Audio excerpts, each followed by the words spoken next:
I like what you did there. Welcome back to the SOAR podcast, the school podcast. We go by many names here, but yeah, on every Saturday at 11 Mountain Time, and then you can always find the videos and audios the following Monday, wherever you like to consume your media. But yeah, that was a sick intro. I know. I like what he did there. LT, I like what you're doing. It's creating art. You're just creating art. This guy next to me, Wes, he's no stranger to creating art or to being on this podcast. This is I thought you had been on once before, but you've been on twice before, huh? Yeah, this will be my third, I think. Once with Don and me and Hawk when we were on his war. The War podcast. That was in our old apartment building, and then you've done it up here once too, huh? Yeah, I think I had 8 months at that time. Yeah, that's pretty special. Wes just got 2 years sober. Halloween, October 31st. Yep. That's awesome.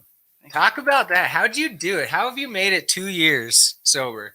I mean, it's been hard for sure. I've had my trials, definitely, but just finding a program that worked for me, which is SOAR. I mean, it's, and the people that I choose to be around and hang out with, which is us, Dustin and you and LT, everybody. For those just of you the group as a whole. Yeah. I mean, they say it takes a village. It really does. And it really does. For those of you that don't know, Wes is one of our main life coaches here at SOAR and one of our good buddies too. I mean, yeah, like Wes is like my best friend up here, along with Dustin. Right. Like all my friends are just right here in this room. That's the cool thing about this program. Yeah, I've created these lifelong friends that I get to just hang out with and be in recovery with. Yeah. It's like what we were talking about. You get up on that mic when you're talking. Thank you, Wes. Yeah, excuse. Check. No, that's the thing we were talking about last night at dinner is how awesome it is to just be associated with a group of friends that I can be completely honest with. There's nothing. I mean, you guys know how crazy I am. I can relate. Crazy all of us are. Yeah.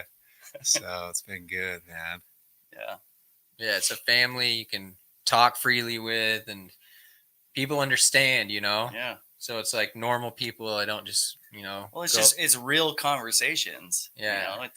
Yeah, I'm not asking you about the weather. No, it's how's your spiritual condition doing today? Yeah. What resentments are you working on today? Do you have fear today? Let's talk about that. Yeah. So in your 2 years, like you talked about this morning, it's been a hard 2 years.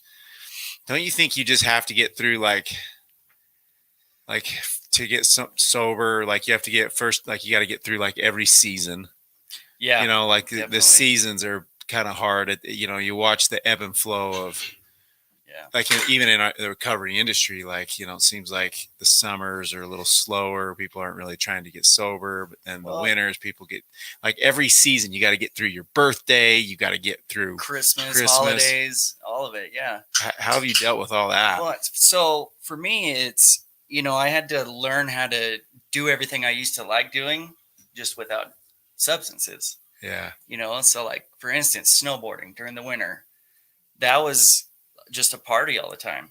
We'd go up to the mountain, we'd get drunk, we'd smoke weed, and so after getting sober, I was afraid like those things weren't going to appeal to me anymore. Right. Like how am I going to do this? How's it going to be fun without substances? Right. But just through doing it and creating those new memories, like we talk about, those experiences, I mean, it's a beautiful thing. I mean, and I've gotten back to doing the things that I love to do. Sober. Yeah. I'm not there yet. I was gonna say that you're still working on that. Yeah, I don't really enjoy a whole lot. I don't know why. I don't know if it's just. Well, it's like we talked about in group the other day. We get linked to certain activities or states of mind or seasons or places, situations, things through our substances and through that like habit loop system, right? Mm-hmm. So it's like, Dustin the other day was talking about how, like say he has to, watch his kids for a day or something. Well, 6 years ago, he used to get through that whole day of, changing diapers and the crying and watching Finding Nemo 7 times by popping a couple pills in the back of the throat. Right. And that just made it easier and like, okay, I can handle this. I can be a good dad. I feel comfortable in my own skin. But now it's linked to it every time he has to watch his kids. Right. So it's like that. It's a habit. Yeah, that pops in your mind, and your response is different today, where obviously you don't go and do that, but it's still linked to that. And it's the same with snowboarding or fishing or camping, right? Watching football. It is.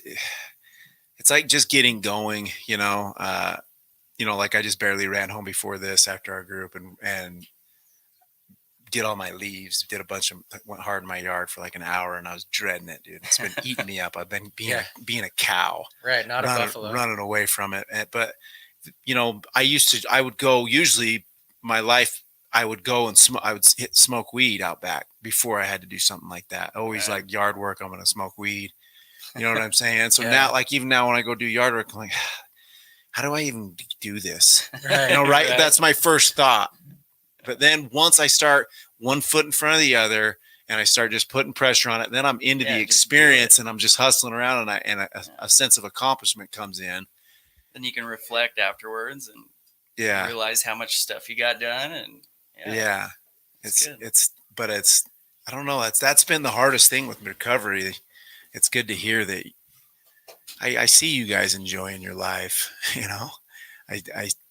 I do, I enjoy my life too. Don't get me twisted. I'm happy as can be. I don't know if leisure's for me is linked to, I should be doing something more productive than this. Yeah. But I don't think that's a good mentality either because. Well, you got to find that balance because obviously too much leisure and pleasure is a bad thing. That's what got us into substance abuse in the first place. And becoming addicts, just hitting that reward button that's all that we can, as much as we can. But then, in sobriety, you have to learn to enjoy your time. But it's like you have built up such an awareness of productivity and being the best person you can be that if you just relax for a second, you're like, God, what? I should be working on a book. Like I should be doing this, And that's not good because it's really selfishness too. Yeah. Like act like I've done that like around with my family. It's like, dude, put the computer away. Right, just be present. You're using this as an excuse to just escape away from like facing some monotony, or whatever. I don't know, man. And that's okay. I remember we went to the pool with you this summer. We were all sitting there in the having sun, a great time. And then you were twisted up. You're like, and then you start talking like, are we meant to have pleasure and leisure in this life? And I'm like, what do you mean? Of course. Like it's a Saturday. We're hanging out at the pool with your family. No, we were at the country club. Yeah, the country club. I felt guilty about that. I was like, why do we deserve to be at the country club? Right. There's kids in Africa that don't get to go to the country club. We should be having fun. Yeah. And so Hawk took off, and then he decided to go hard on a jog, and then he calls us an hour later. He's like, I needed that. Like, I'm in such a better headspace. Yeah. Yeah, that's good. But it's good that you can do that, though. It is good that I can do that, but it still goes back to me being being selfish because I just want to go isolate and work. Stay there with your kid, Stay there with your kids. And stop being an asshole. There's all those things that I'm working on. I didn't mean to turn this over to me. No, of course, it's about all of us. But it's interesting, how, you see people. I've even seen, I look at like you, Frank. When how hard you've worked on recovery, and I feel like even though you haven't been in recovery as long as me, you're further along in some aspects of recovery. So it's funny how people, I remember I helped a couple dudes get off heroin early when I was still struggling with bad cravings. And I watched some people get off heroin or opiates and they were just like at peace. And it's like, dude, I'm still thinking about pills. Yeah. But they're done. I don't know if it's just the way people think but it's interesting how recovery is. You know what I mean? We all kind of recover at our own pace, I think. Yeah. Like me personally, I know where I'm at in my recovery, and I know there's situations that I have to avoid in order to stay safe and sober. Yeah.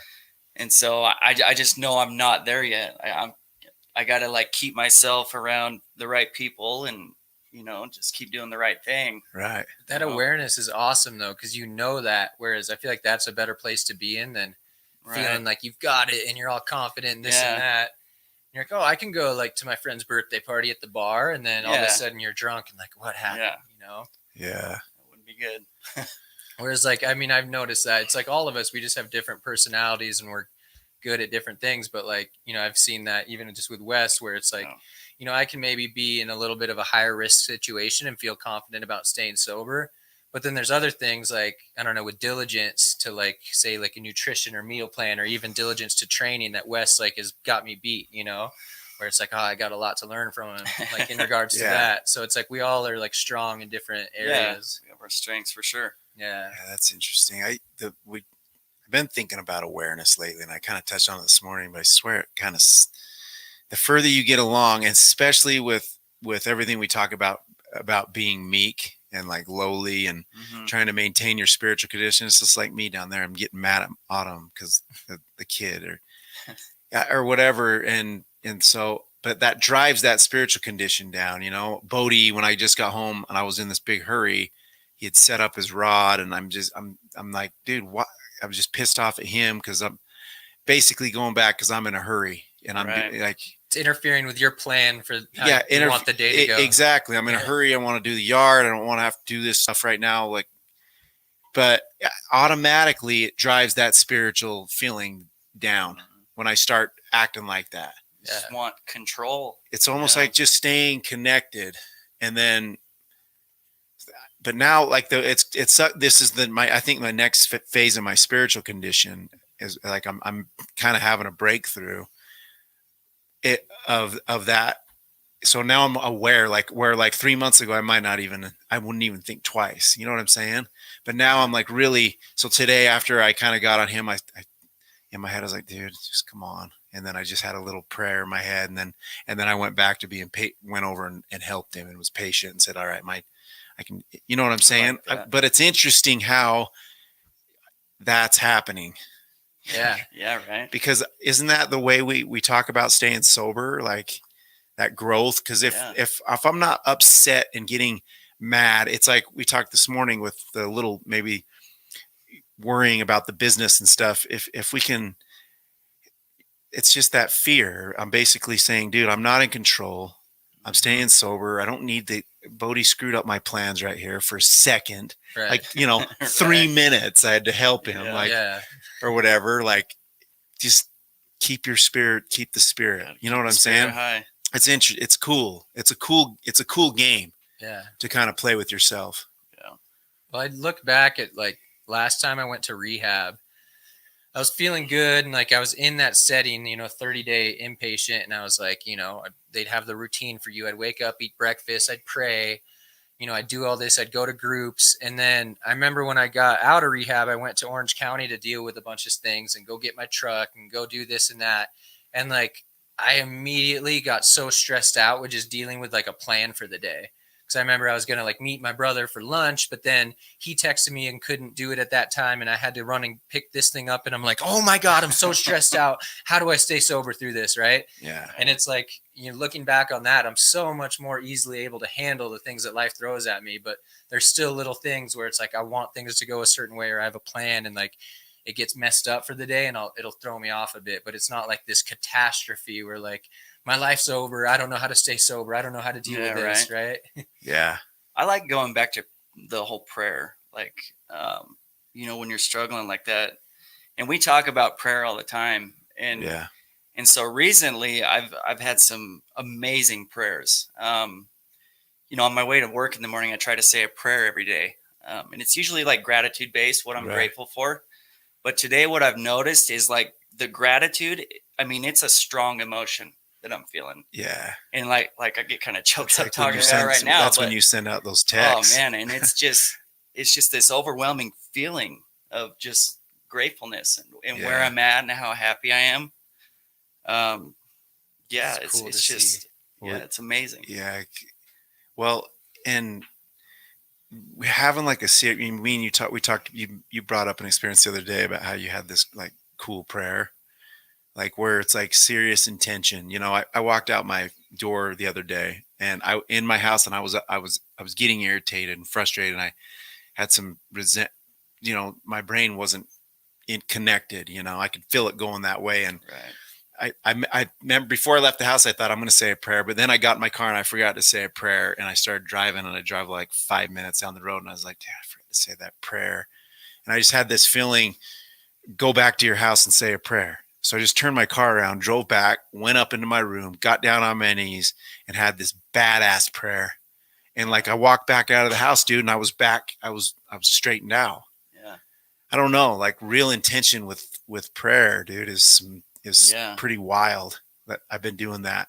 Yeah. How much that's helped me. Well, there's a difference between like a little prayer you might say where it's like, oh, help me do better today. Okay, blah, blah, blah.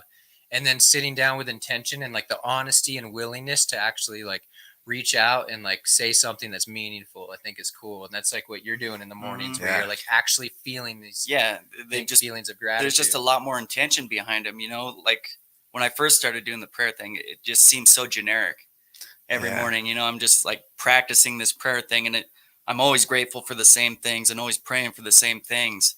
And now, like lately, I've been able to just take a look inward, and it's patience. Yeah. It's been my big thing lately. Like I'm praying for patience and just the courage to just keep doing the right thing and to just let go of control of what I don't have. Yeah. You know what I mean? Wow. And so, they've been powerful for me. This thing Brad said up here, I think is, oh yeah, I'm Frank. This is Wes. And this is Dustin Hawk, our fearless leader. No, but he said, like, how often do you notice that these stressful things, like in hindsight, aren't a big deal? And then he said he notices every day that the things yesterday that are huge deal aren't really anything at all. And I know that you go through that a lot. Something that might be the end of the world, the next day you're like, don't even remember. Yeah. Well, it's like this going and doing my leaves. Yeah. I've been stressed out about that all week, and I just went and attacked it for an hour, and it was beautiful. It was easy. I think we just build these scenarios out in our heads. Yeah. You know what I mean? And make things a way bigger issue than they are. Yeah. Yeah. It's with everything. Work. Like remember when we were putting this place together, I was like, we're never going to be able to do this. Yeah. You know, look at us now. Yeah. It just keeps going. But everything, like,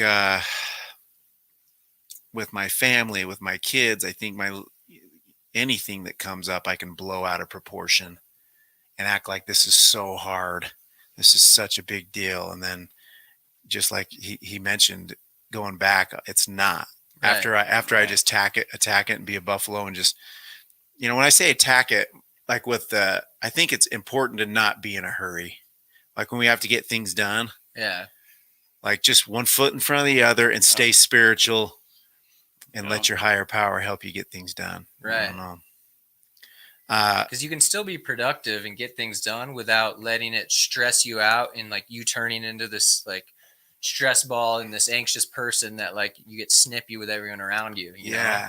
Well, I used to do that with my wife, and like I wanted everybody to know how busy I was, and that still raises up. Yeah. So busy, honey. Yeah. You know, I'm so busy. Like I can't do this. Like, you know what I mean? And that's just basically self-pity, and then which is a huge form of selfishness. Yeah.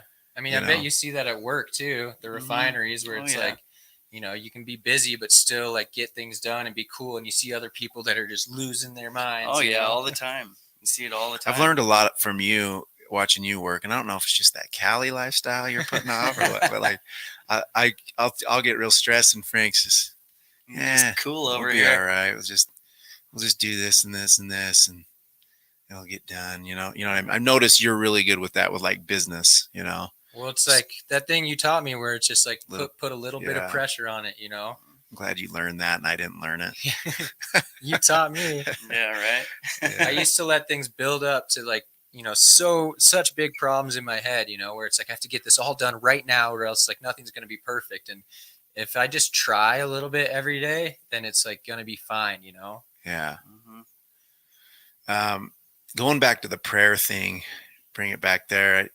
This is something that's been going on with my prayers, and I wanted to bring up, but like, I'm actually in the, like, listening for my higher power to tell me what to pray for.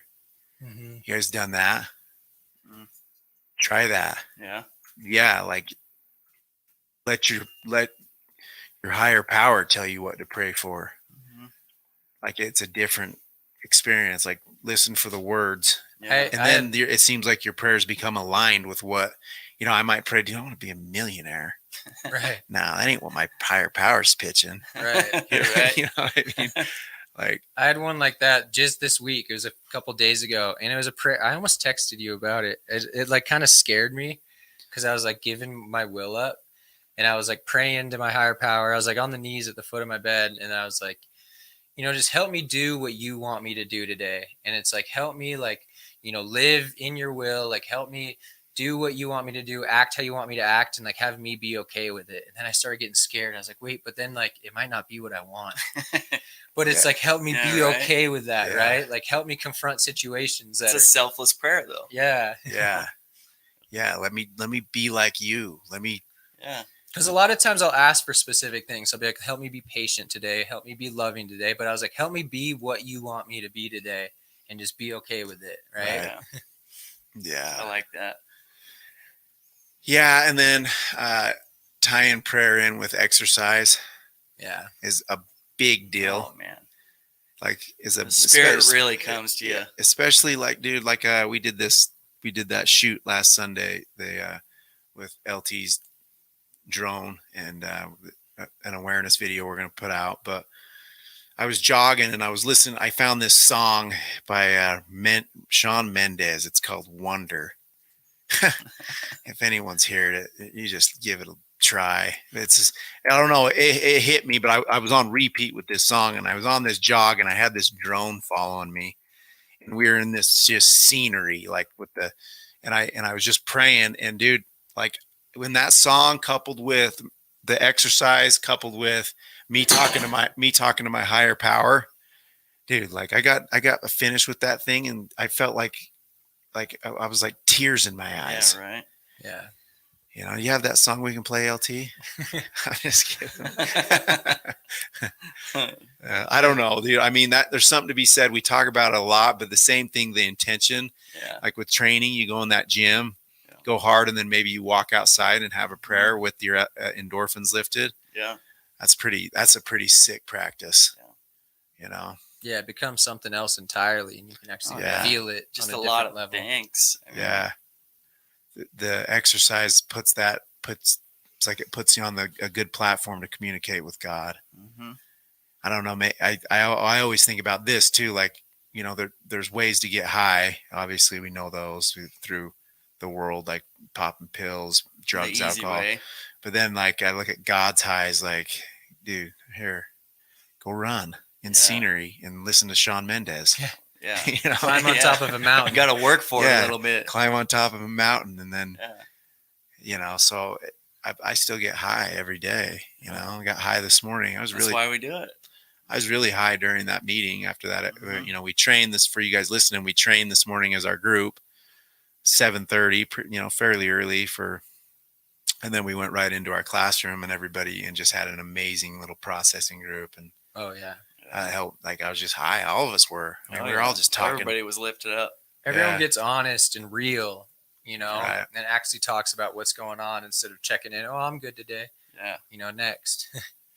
No, it was sick. Like, and then even last night, just our little family going to that. Just our dinner. SOAR family went to dinner. Yeah. That was a good time. You have a picture you can show them, LT? Did we take a picture? I'm just kidding. LT did take a picture. It was a good night. You can find it. I haven't laughed like that in a minute. Yeah, it's fun watching. Anyway, but I like how, Wes, you were talking about how you've been feeling like feelings of real gratitude in the mornings. Mm-hmm. And it's like, you get choked up. It's like since my daughter's been born, I've been feeling that.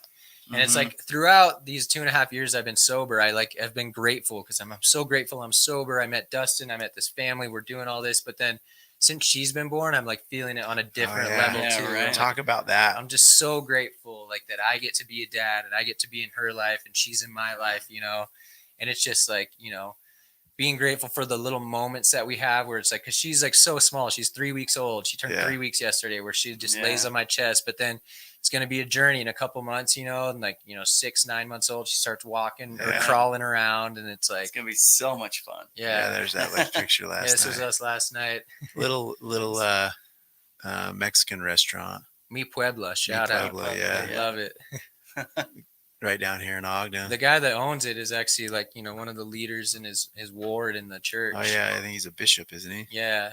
Like Yeah. Hispanic speaking LDS church. I think that's cool. After running, there we go. Those were great. I had a spot out and back, and there you go. So that's what we're talking about, Brad. Yeah. The same deal. The exercise coupled with, I think the good formula is the exercise and scenery with some good music. That's just like that's a good way to get high. Oh yeah. 100% of the time, I'm feeling bad in my head, depressed before, and don't want to go for a jog. Anyone out there that's struggling with depression, a great prescription is go for a jog in scenery while listening to beautiful music. Talk to your higher power during the whole time, and then send out some healthy text messages and maybe do some reading after that in scenery. Yeah. 100% of the time that changes your thoughts to positive ones. Definitely. Resentments, anything that you're dealing with, like, and then I can go back being happy with my kids or whatever. I mean, not happy, but it can change your thoughts, Yeah, definitely. Oh, absolutely. So,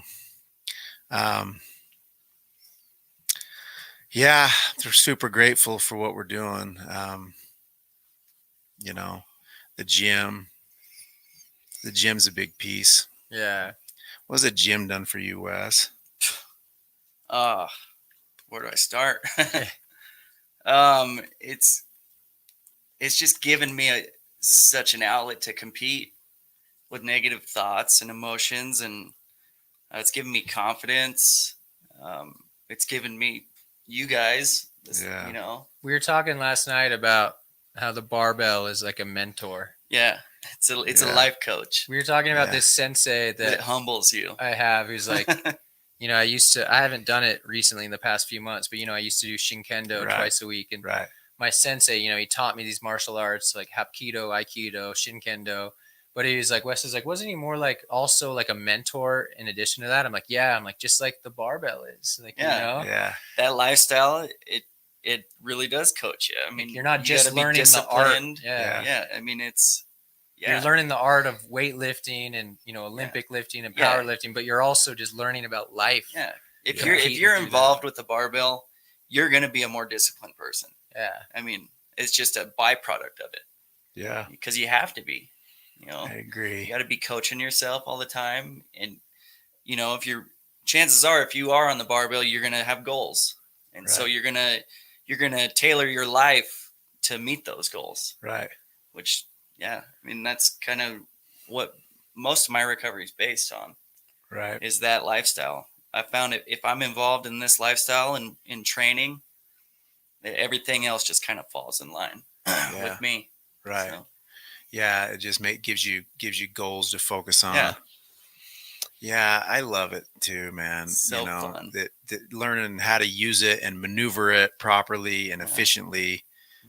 Struggling, and like for me, I have just a testimony of just the same thing of going in and using it when I'm having a bad day. The other thing that it teaches is how you get stronger is the stress and adaptation cycle, which we talked about. Maybe we should bring it up. Yeah, for anyone. Linear progression. But yeah, so how you get stronger is simple. You add stress, so you add 155 pounds to the barbell. You perform 3 or 4 sets of 5, right? You adapt to that stress, and then you add more stress the next, 2 days later, 160 or whatever. Then you adapt to that stress, add more stress, 170. So you sit there and you step into more stress and more stress and more stress, and you develop your central nervous system. And basically you develop your ability to handle pain. So if you watch a lot of these kids, like young kids, like in our program, or people that have never been, or addicts who've never been in a relationship with physical fitness or anything, their central nervous system is really undeveloped. They have that low pain tolerance. Yeah, they're really low. They get uncomfortable. It scares them a little bit. they don't really like it, but over time they learn to handle that stress and stick with that stress and get comfortable in that stress. Then they adapt to it and they add more. Well, it's sick how that's relationship. That's the same deal when we get sober. Awesome. Everything we were talking about before was, well, drugs help you escape from stress. That's what it's a solution to your problem. I was talking with Spence about it today on the drive over to breakfast, where he'd look back and we were talking about that sense of ease and comfort that alcohol gives you. And Bill talks about it in Bill's story, chapter 1 in AA, how it's you drink and then felt like life is going to be all right again. Right. Right. And so it's that solution for us. We might get all stressed out, but as soon as Spence, took a pull of his handle of vodka, he's like, oh, I feel like a new man. Maybe shoulder drop. Maybe I can turn this thing around. Maybe I can do better at work. And then it's all falls apart again once you don't have it. And so it's you remove the substances and it's how do you handle this stress, Yeah. Yeah.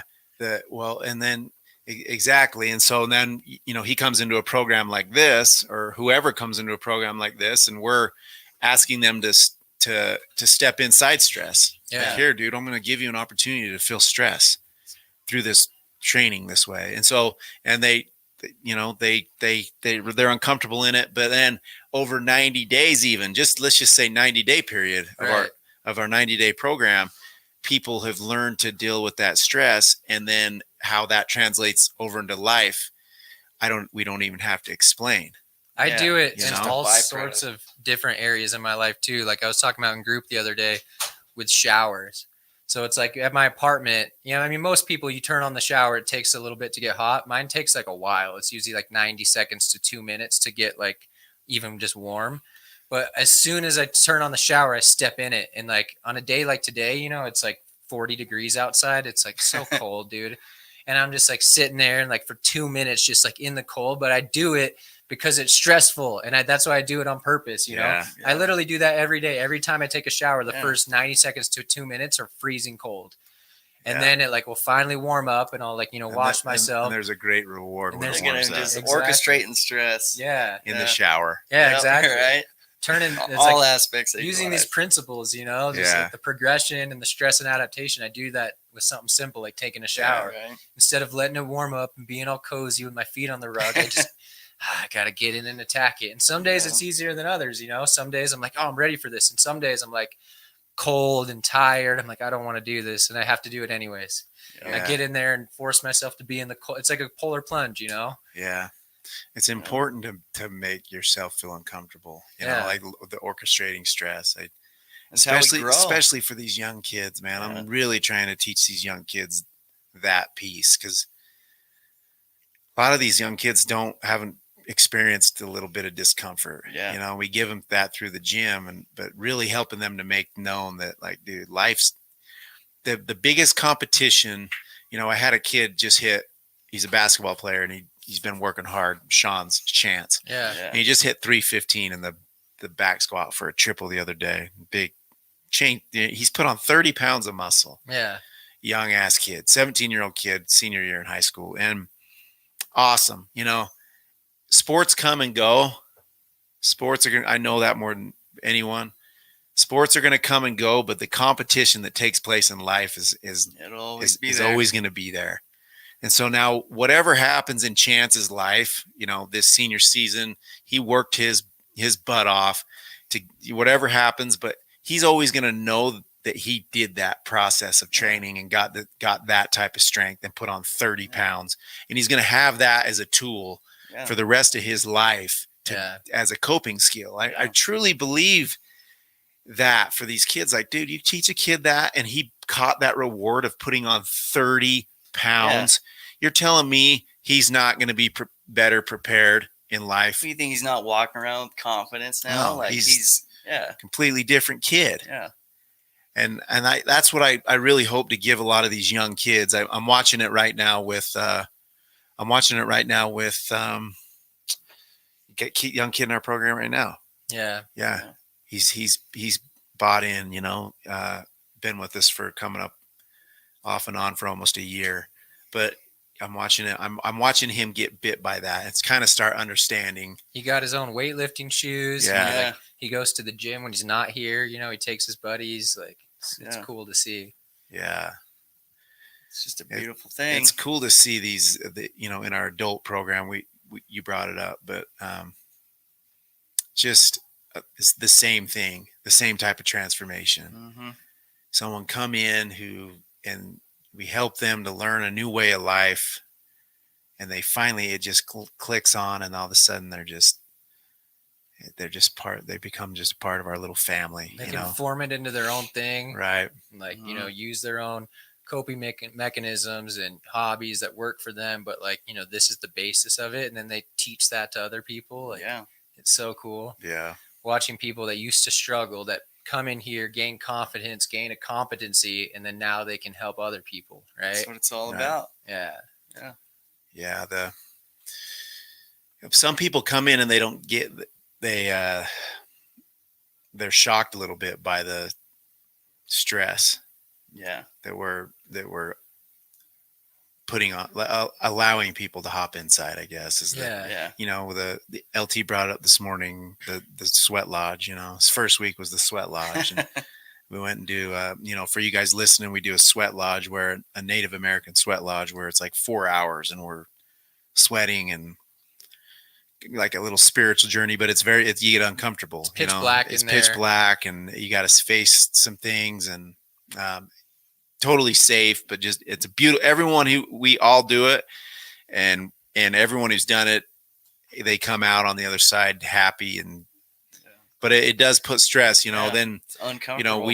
He talked about this morning our experiences, like our jogging and our hikes, or we went swimming a bunch this last summer up at the dam.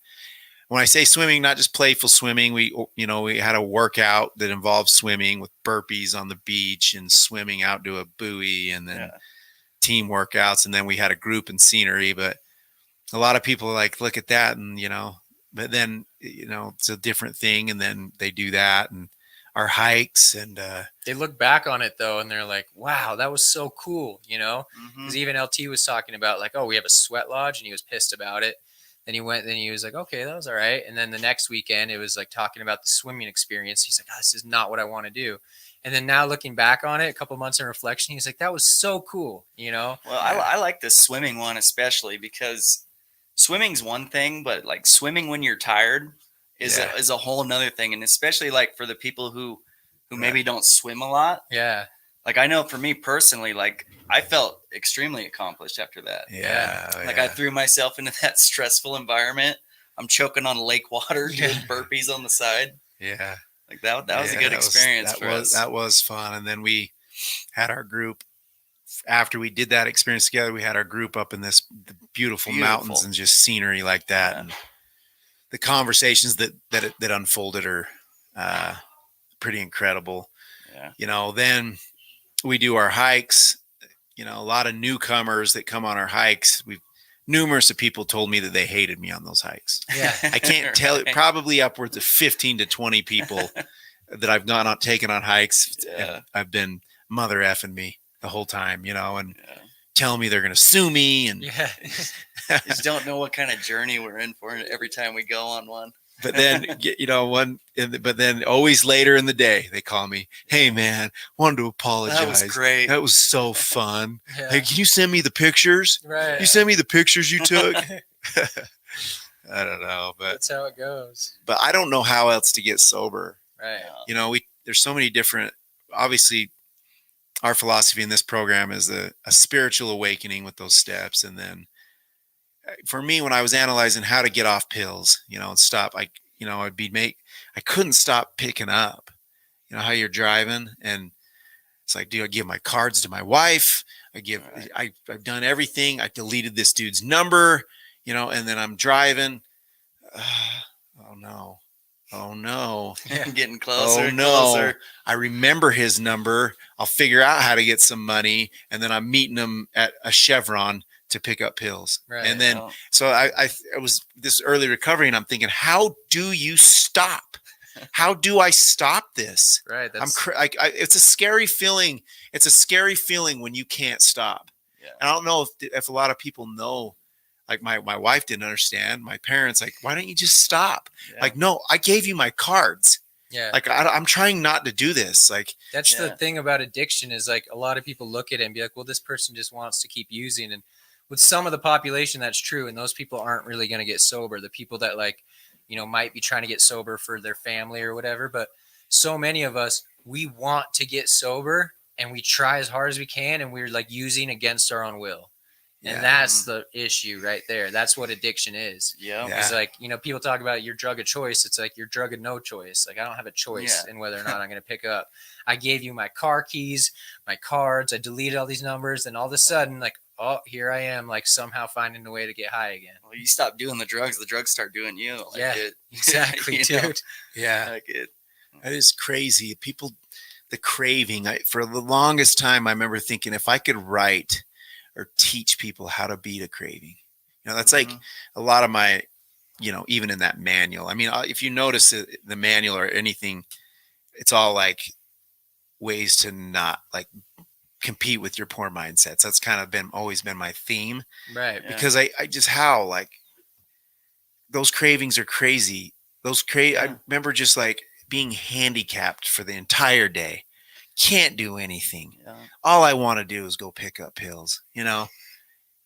It's such a, I'm so thankful. I mean, just even talking about it and that reflecting on how that is well, it's so strong. Dark. And you get time away from it and it gets easier. But like people have to recognize how powerful that reward system still is. So I remember I was looking at this study where these neuroscientists like had a bunch of addicts, specifically cocaine addicts, and they were doing brain scans on them. And they showed like the person that was like actively addicted to cocaine, and they showed them a picture of people doing blow, and like their brain lights up, right? And then they had like a non-addict show a picture of it. It's not even close to the same. Like nothing really happens in the brain because they don't have that relationship with it.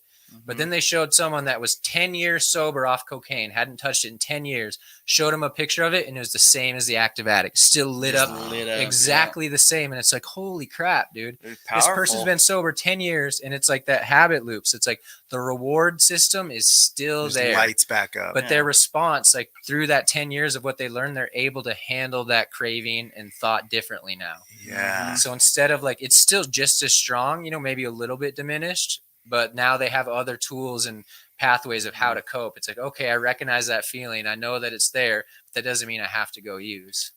Wow. You know? The response. It's a new response. Exactly. Yeah. Cue, like craving, response, reward. Yeah. Right. And that habit loop. Yeah.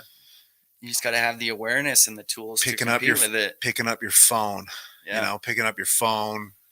Yeah. You know, even early, this is another thing we've talked about is like you can be getting a craving and getting ready to use even before like you actually thought about using. I know we talk about that a lot, but like, so for me, like it's like just getting twisted up in my head about someone or something or a place or an institution, like it talks in the book, or, you know, and that happening with about 4 different people or scenarios to where I'm like just mad and resent and fear. Now I'm like just losing the spirit. I've lost that spiritual condition. So like early on, for anybody that is struggling, like recognize that early and then make a call and help someone get you straightened out. I've been into that late. Like I think that's a big deal. It is responding and responding early. Right. Yeah. Not minimizing it and like recognizing the problem and then dealing with it, like picking up the phone, going for a jog, right. You know, praying, meditating about it, finding a way to help someone else. Yeah.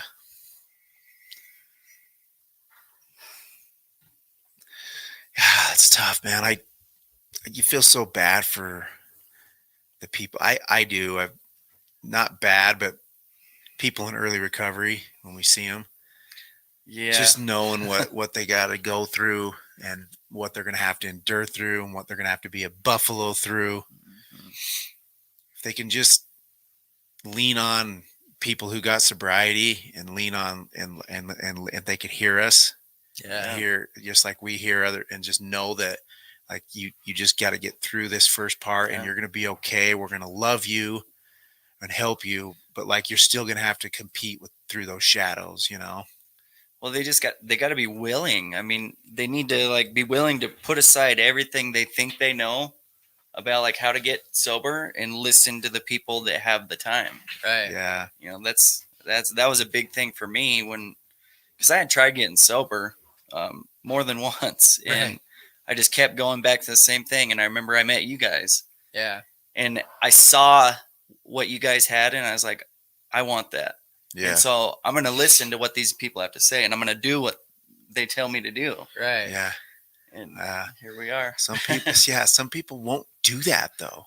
It's hard. Having the courage to do something even when you don't want to do it. Well, it's just the humility. You got to have the humility. Yeah.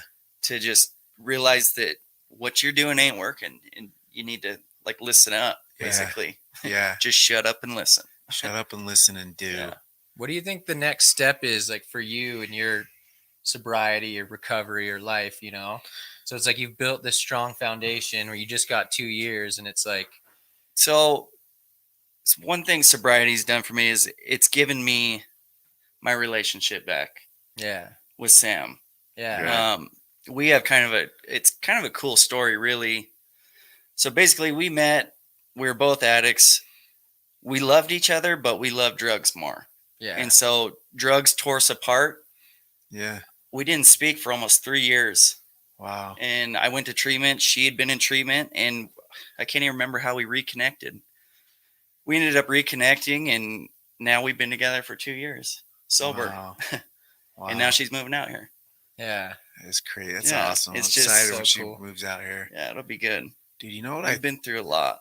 You know what I was thinking of this morning when you were talking? I thought, that's a good question, Frank, about what his plans are. And I thought, God, I mean, you were talking about how you need this place, and about opening a SOAR gym. Yeah, it's always a possibility. Just keep spreading the word, spreading the message. Another one, just be the guy. I don't know how that all looks, but I just can't see myself leaving you guys. Well, I'm not talking about that. I'm saying just one day, just over there. Yeah, over there. Yeah. Just like you just kind of right. I don't know. You know what I mean? But I know you need to be around this. Yeah, definitely. This is my safe place for sure. We got our strong ladies peeping their heads in. Other SOAR life coaches over there. But it's yeah, dude. Your recovery is pretty incredible. I talk about you a lot. I talk about you more than you know. You and Frank. I feel honored. Frank's heard because Frank came out to the high school and presented all these high school kids. I don't know, it had to have been over 300, 400 kids he ended up speaking to, but it's pretty cool to be able to tie everything that we're doing here into my teaching out to those kids. Yeah, definitely. And there's no better thing for them to hear. I think about the young kids we got, our kids program, and then what we're doing with them and them coaching those kids. Like there's nothing.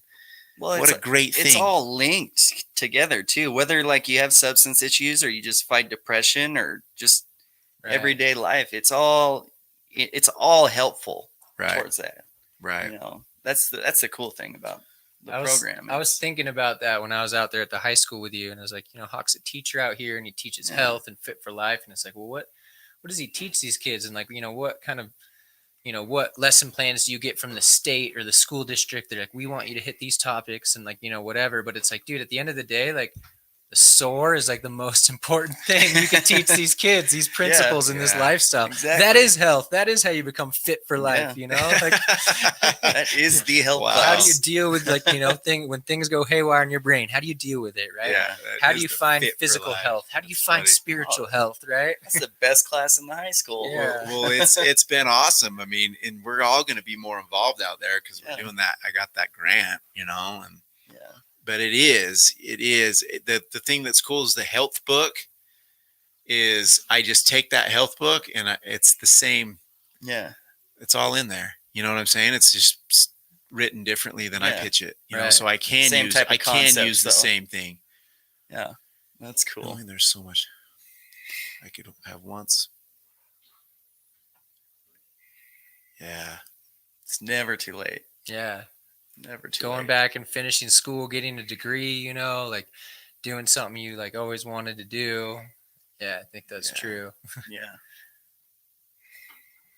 Yeah, I just like in the sober way of life. This is the one I keep in my front pocket. Is like I like I like having things. Yeah. Mhm. I like feeling accomplished, and I like progress. I know Yeah. that if I go back to start taking pills, it's that pause button goes back Yeah. on your You're life. just gonna start losing That's everything you work Yeah, for. that's a big deal. And when you get Yeah. weird in your head, like I'm not Mhm. doing that again. Right. You know, Mhm. so I don't know. It's an excellent motivator for me to keep just doing the right thing.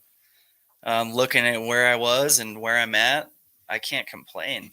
Mhm. Yeah, As much as I do sometimes. Like yeah. life ain't that bad No. right now.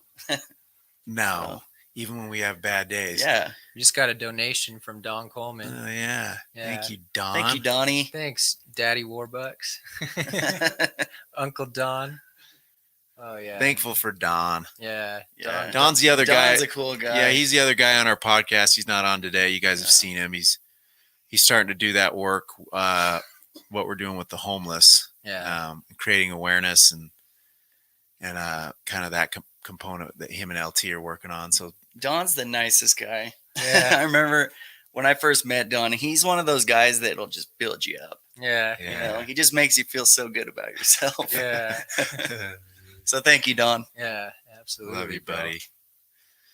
Well, I don't know. You guys got anything else you want to say there, Wes? No, just Frank? grateful for you guys. Grateful for the opportunity to help coach, to just live this lifestyle, and Just happy to be here. Yeah, I am too. Yeah. Thankful for LT. Yeah. Thanks, LT, for organizing all this and all you're doing in here. Oh, Big absolutely. thanks. You guys all know LT. He's on the podcast as well. There he is. This LT. guy. Yes, sir. He started that. Not obviously, a lot of your followers on here know he's the recovering addict just behind us. We've kind of blended our nonprofits. He's got doing all our awareness, handling the School of Addiction, our programs awareness, and then he's helping a bunch of people online. He's got his whole online community so people can get recovery whenever. It's pretty special. Oh, absolutely. So just trying to help people. So thank you guys for listening. Thanks for tuning in. Yeah. Thanks for tuning in. We'll see you soon.